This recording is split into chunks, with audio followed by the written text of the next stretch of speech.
So today I'm at a mate's place helping him maintain his syntropic tree rows. And for those of you wondering what Syntropics is, let me explain. So the word Syntropics comes from the word syntropy, which basically means the connection of plants.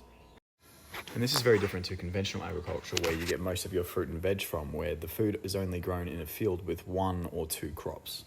So the way I understand Syntropics, from my very limited understanding, is that it aims to mimic nature, the way that nature has worked for thousands, hundreds of thousands of years. And it does it in a way that us humans can receive things that we need in a much faster way, things like timber, fruit, vegetables, medicine.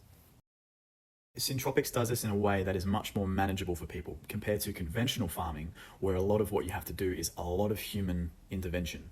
A lot of, monocultural farming requires people to do all the work, whereas Syntropics, a lot of the plants do the work. There's very, very little inputs. As you just see me chucking bananas on there, basically the plants become the input. You might need some soil or compost to get started, but the plants are everything. The syntropy, the connection of plants, is the most important. Probably looking at this little strip of plants and going, what is going on here? So we've obviously got some bananas here. There's me chucking one on the ground. There's some capsicum, I believe, on the bottom right corner there. And basically what is happening is Syntropics mimics the different layers of a forest. So when you're in a forest, and you can see actually at the back there, just behind my car, there's a little native forest. That forest has different layers. You have the tall overstory trees, you have the understory trees, you have shrubs, you have grasses. Syntropics aims to copy the layers of a forest. So you can see here we have the banana, which I am chopping back, and that banana represents the overstory in a syntropic system, or it can represent the understory depending on how big the trees are. And basically, compared to conventional farming where you have one crop, a small crop on the ground, it might be corn, soy, lettuce, it can be whatever, that's only one single layer. Whereas in Syntropics, you have many different layers working together. And another aspect of forests that Syntropics aims to copy is when something falls in a forest, like a tree, leaves, sticks, whatever, it stays where it falls and it turns into soil. The problem with conventional farming is that it needs so many inputs to keep going, because you're taking so much out of the ground, so much produce, and not putting much back in. In nature, like I'm doing with this banana here, everything that grows here will eventually decay there. So I'm mimicking nature by cutting down all these leaves and cutting down all these little banana suckers to basically cover the soil, which will eventually turn into humus, which is pure organic matter in the soil, which holds so much water.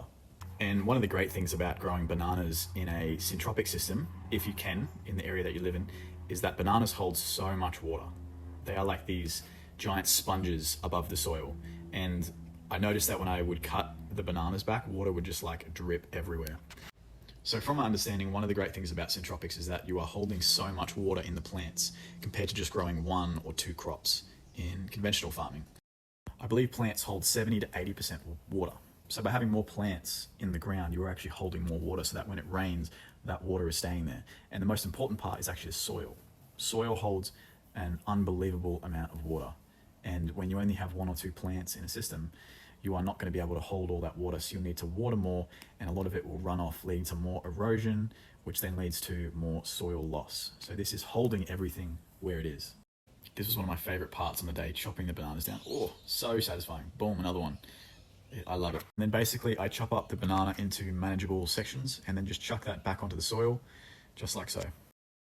One of the first criticisms I had for Syntropics when I heard about it was how little food I actually saw growing. I would see these rows of trees and shrubs and vegetables, but there wasn't actually much produce to pick.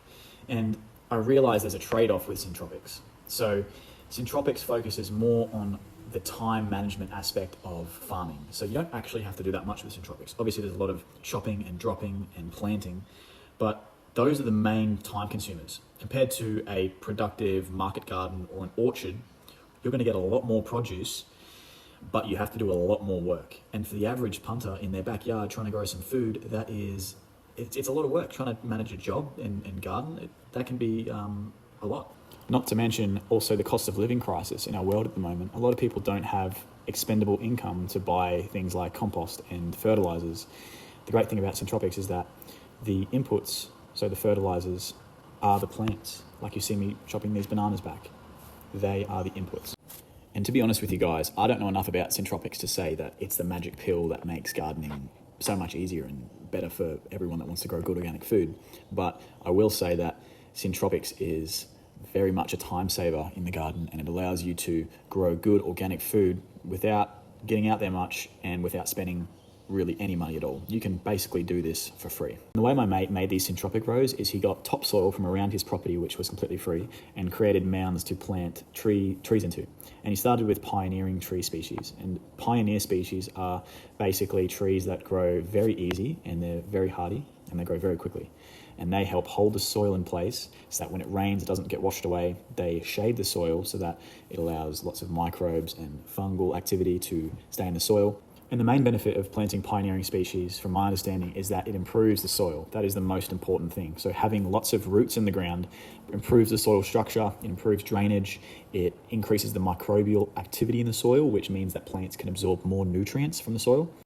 And once the pioneer species were established, he then planted fruit trees and vegetables in the Syntropic rows, which had a much better chance of surviving because there was filtered sunlight. They didn't have direct sunlight. They had filtered sunlight from the pioneer species, and they also could share nutrients via the mycorrhizal network in the soil. And so because these pioneer species had already established their roots and formed connections with the mycelium in the soil, it means that the pioneering trees can connect to the fruiting trees' roots and share nutrients. And to be honest with you guys, this is a lot of information. And sometimes I find it a little bit overwhelming, the amount of information that is in agriculture and biology in general. But I think it's important to remember that we are only scratching the surface of what we know about soil and plants and life. And it seems like the closer we can get to how nature works, the better. And depending on your belief, nature has worked for millions, thousands of years without any human intervention. It has worked flawlessly. And we humans are trying to get stuff out of it that we want. And we're doing it in a way without thinking about how nature works.